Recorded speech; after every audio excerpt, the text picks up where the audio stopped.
Friends, मेरा नाम है वैभव और आप लोग देख रहे हैं करियर मित्रा के यूट्यूब चैनल को। दोस्तों, आधुनिक भारतीय इतिहास के तकरीबन 5000 से ज़्यादा क्वेश्चंस को हम लोग कवर अप करेंगे। इस सीरीज़ को अगर आपने अभी तक फॉलो करना स्टार्ट नहीं किया है तो तुरंत करिए। आज ही इसका पहला वीडियो है। तकरीबन 250 से ज़्यादा वीडियोज़ आपको यहाँ पर देखने को मिलेंगे। हर एक वीडियो में हम लोग बहुत सारे क्वेश्चंस को कवर अप करने वाले हैं। आपको जस्ट इतना करना है कि डेली बेसिस पर जो वीडियोज़ आ रहे हैं उन वीडियोज़ को देखिए। जो भी क्वेश्चंस आपसे पूछे जा रहे हैं बिना कहीं सर्च करे हुए उनको देखिएगा कि आप रिकॉल कर पा रहे हैं कि नहीं, और उनके आंसर्स करिएगा कमेंट सेक्शन में। नेक्स्ट वीडियो में सबसे पहले मैं आप लोगों का नाम अनाउंस करूंगा जो भी यहां पर आंसर करेगा। ठीक है, तो चलिए स्टार्ट करते हैं आज के अपने सेशन को। पहले क्वेश्चन की बात करें, इसमें पूछा गया है कि 6 जुलाई 1942 को वर्धा में महात्मा गांधी जी ने कांग्रेस की कार्यकारी समिति में अपने भारत छोड़ो आंदोलन की चर्चा की। तब उस समिति का अध्यक्ष कौन थे? अब ये राजगोपालाचारी थे, मौलाना अबुल कलाम आज़ाद थे, पंडित जवाहरलाल नेहरू थे या फिर एनी बेसेंट। तो सही आंसर क्या आएगा आपका? ऑप्शन बी, यानी कि मौलाना अबुल कलाम आज़ाद। चलिए अगले क्वेश्चन पर चलते हैं। इस क्वेश्चन में यहाँ पर आपसे पूछा गया है कि 14 जुलाई 1942 को कांग्रेस कार्य समिति द्वारा भारत छोड़ो आंदोलन का प्रस्ताव कहाँ पारित किया गया? मुंबई में, वर्धा में, लखनऊ में, त्रिपुरा में। तो सही आंसर क्या आएगा आपका? ऑप्शन बी, यानी कि वर्धा। अच्छा, ये एग्जैक्टली वर्धा है कहाँ, कौन से स्टेट में है, ये ज़रा कमेंट सेक्शन में आप लोग बताइएगा। ठीक है, चलो इसके बाद अगले क्वेश्चन की बात करते हैं। इस क्वेश्चन में यहाँ पर पूछा गया है नेताजी सुभाष चंद्र बोस का जन्म जिस नगर में हुआ था वो कौन सा है? कटक है, कोलकाता है, मिदनापुर या फिर मुर्शिदाबाद। तो ठीक है भाई, आंसर क्या आएगा हमारा? कटक। बट कटक कौन से स्टेट में है?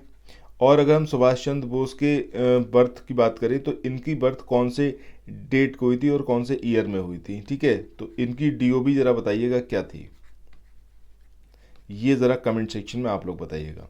कहीं सर्च मत करिएगा, नहीं पता हो तो मत करिएगा आंसर, बट अगर पता हो तभी करिएगा। ठीक है, सर्च करके करेंगे तो उसका कोई बेनिफिट नहीं है, मतलब वो रिकॉल करने का जो प्रोसेस है वो तो स्ट्रेंथन होगा नहीं।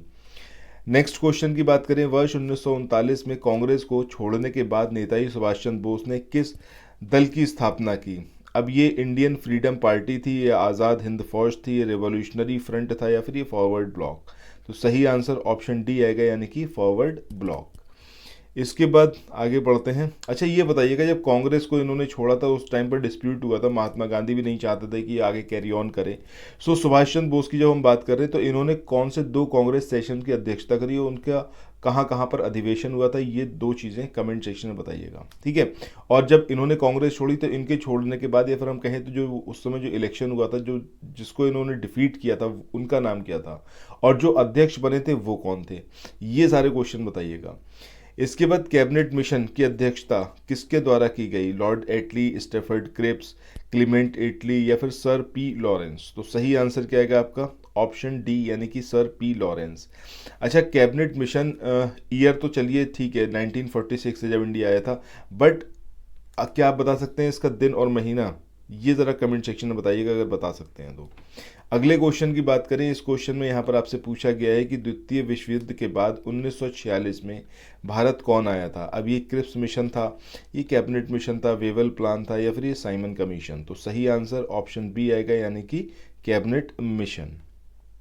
इसके बाद अगले क्वेश्चन की बात करते हैं। इसमें पूछा गया है कि स्वतंत्र भारत के लिए संविधान की रचना हेतु संविधान सभा का विचार निम्न में से सर्वप्रथम किसने प्रस्तुत किया था? अब ये स्वराज पार्टी ने 1935 में किया था, कांग्रेस पार्टी ने 1936 में, मुस्लिम लीग ने 1942 में या फिर सर्वदल सम्मेलन में 1946 में? तो सही आंसर ऑप्शन बी आएगा, यानी कि कांग्रेस पार्टी ने 1936 में।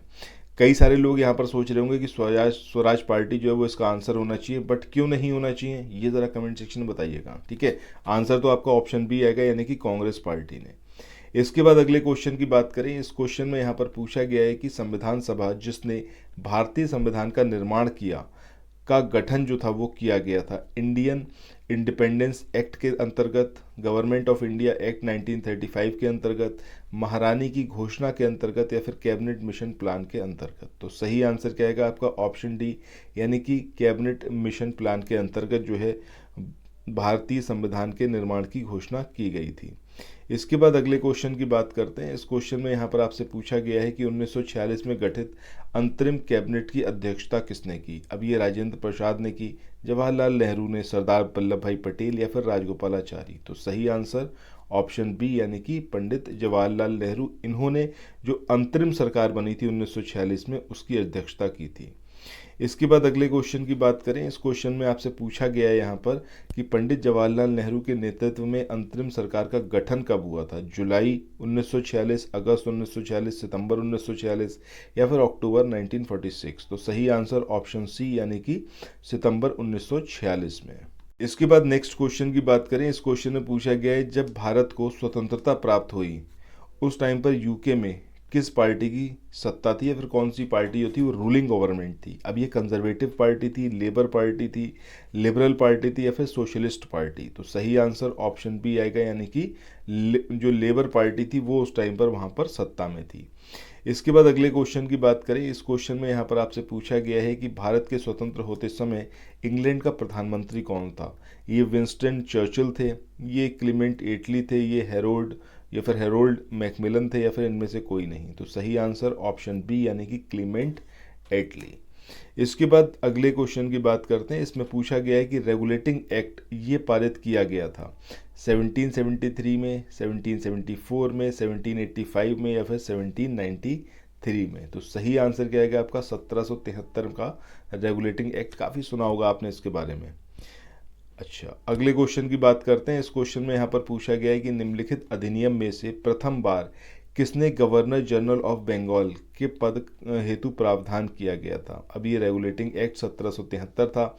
पिट का भारत अधिनियम 1784, 1813 है, 1813 का चार्टर एक्ट या फिर 1833 का अधिनियम। तो सही आंसर क्या आएगा आपका ऑप्शन ए यानी कि रेगुलेटिंग अधिनियम 1773।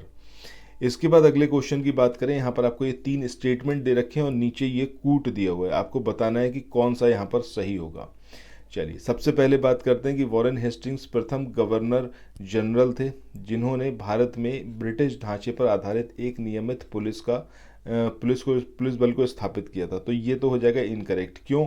क्योंकि ये काम लॉर्ड वॉरेन हेस्टिंग्स ने किया था। ये करा था किसने? कॉर्नवालिस ने। ठीक है, सो ये पहला स्टेटमेंट तो गलत हो गया। दूसरे की बात करें, रेगुलेटिंग एक्ट 1773 द्वारा कोलकाता में उच्चतम न्यायालय या फिर कहें तो सुप्रीम कोर्ट इसको स्थापित किया गया, ये वाली बात सही है। ठीक है। अच्छा, ये बताइएगा इसके चीफ जस्टिस कौन थे। इसके जो चीफ जस्टिस थे, मुख्य न्यायाधीश थे, उनका नाम क्या था। इसके बाद भारतीय दंड संहिता वर्ष 1860 में लागू की गई, ये वाली बात भी सही है। तो हमारा आंसर क्या होगा? सेकेंड और थर्ड, ये हमारे यहाँ पर सही है। सो लेट्स सी कौन सा आंसर है यहाँ पर। सो ऑप्शन बी जो है वो यहाँ पर हमारा सही होगा। ठीक है, चलो आगे बढ़ते हैं अगले क्वेश्चन पे। इस क्वेश्चन में यहाँ पर पूछा गया है कि 19वीं शताब्दी में किस देश का भारत की ओर विस्तार का डर जो था वो एंग्लो अफगान संबंधों का आधार बना। अफगानिस्तान, फ्रांस, ईरान या फिर रूस। तो सही आंसर क्या आएगा आपका? ऑप्शन डी यानी कि रूस। ठीक है, रूस जब अफगानिस्तान की तरफ बढ़ रहा था तो ये एक जो था वो डर था कि भाई इंडियन टेरिटरी जिस पर ब्रिटिश उस समय हुकूमत कर रही थी तो उसके लिए खतरा हो सकता था। अच्छा, ये जो यहाँ पर बात चली है कि भाई रूस का किसके साथ संबंध हो गया था, कौन सी कंट्री के साथ कोई संधि हुई थी जिसकी वजह से वो अफगानिस्तान की तरफ अप्रोच कर रही थी और इस वजह से अंग्रेज़ों को इस सब का डर था। ठीक है, तो अंग्रेज चाहते थे कि भाई अफगानिस्तान के साथ में फ्रेंडशिप हो जाए। सो एक ट्रीटी थी जो थी आपकी तुर्कोमन चाई की संधि। ठीक है, ज़रा कमेंट सेक्शन में ये बताइएगा ये संधि कौन से ईयर में हुई थी। ठीक है, इसका ईयर बताइएगा कमेंट सेक्शन में। चलो, इसके बाद अगले क्वेश्चन की बात करते हैं। यहाँ पर आपसे पूछा गया है कि निम्नलिखित युग्मों में से कौन सा सही सुमेलित है।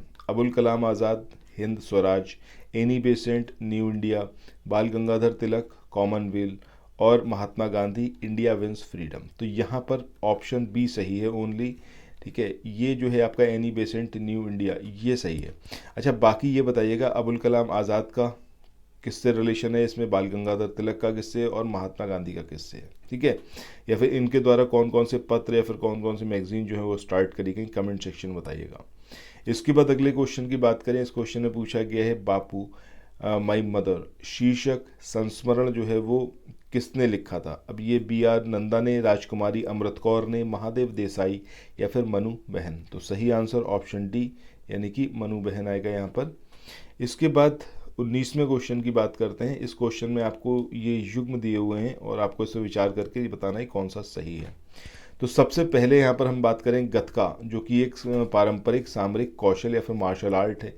तो ये राज्य दे रखा है केरला, ये गलत है। क्यों गलत है? क्योंकि इट शुड बी पंजाब, ठीक है, पंजाब का रिलेशन है इससे, तो पंजाब यहाँ पर होना चाहिए। सो पहला तो हो जाएगा गलत। दूसरा, मधुबनी एक पारंपरिक चित्रकला है। मधुबनी कहाँ पड़ता है आपका? बिहार में या फिर मिथिला, ठीक है, तो सही हो जाएगा ये। इसके बाद सिंधी अब्बास सिंधु दर्शन उत्सव, ये कहाँ पर मनाया जाता है? तो ये लद्दाख में यानी कि जम्मू कश्मीर में, ठीक है, तो ये भी यहाँ पर सही है। सो इस तरीके से हम देखें तो बी और सी हमारे यहाँ पर सही आएंगे, ठीक है, या फिर समझिए इसको, हाँ मतलब सी वाला आंसर आएगा आपका सेकंड एंड थर्ड। अगर यहाँ पर इसको सेकंड और थर्ड कर दें तो सेकंड और थर्ड यहाँ पर सही होंगे। इसके बाद चलते हैं आज के लास्ट क्वेश्चन पे। इस क्वेश्चन में आपको यहाँ पर एक अभिकथन दिया हुआ है और एक दे रखा है कारण, ठीक है, और आपको बताना है भाई कोड के हिसाब से कि कौन सा सही है क्या सही नहीं है।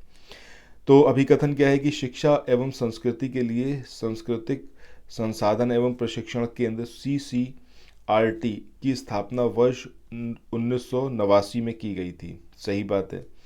CCRT का उद्देश्य शिक्षा को संस्कृति से जोड़ना था, ये भी सही है। दैट मीन्स कि जो हमारा अभिकथन है और जो कारण है दोनों ही यहाँ पर सही हैं और सही उसकी व्याख्या कर रहा है। दैट मीन्स हमारा आंसर क्या होगा? ऑप्शन ए, ठीक है। सो इसी के साथ आज के इस वाले सेशन को अब यहाँ पर एंड करते हैं, फिर मिलते हैं अगले वीडियो में। और ऐसे ही आप लोग वीडियोस देखते रहिए। 5000 से ज़्यादा क्वेश्चंस कवर अप करवाए जाएंगे हिस्ट्री के, सिमिलरली ज्योग्राफी, पॉलिटी, एनवायरनमेंट सबके कवर होंगे। आपको करना भर इतना है कि आप लोग चैनल के साथ जुड़ जाएं। Thank you so much.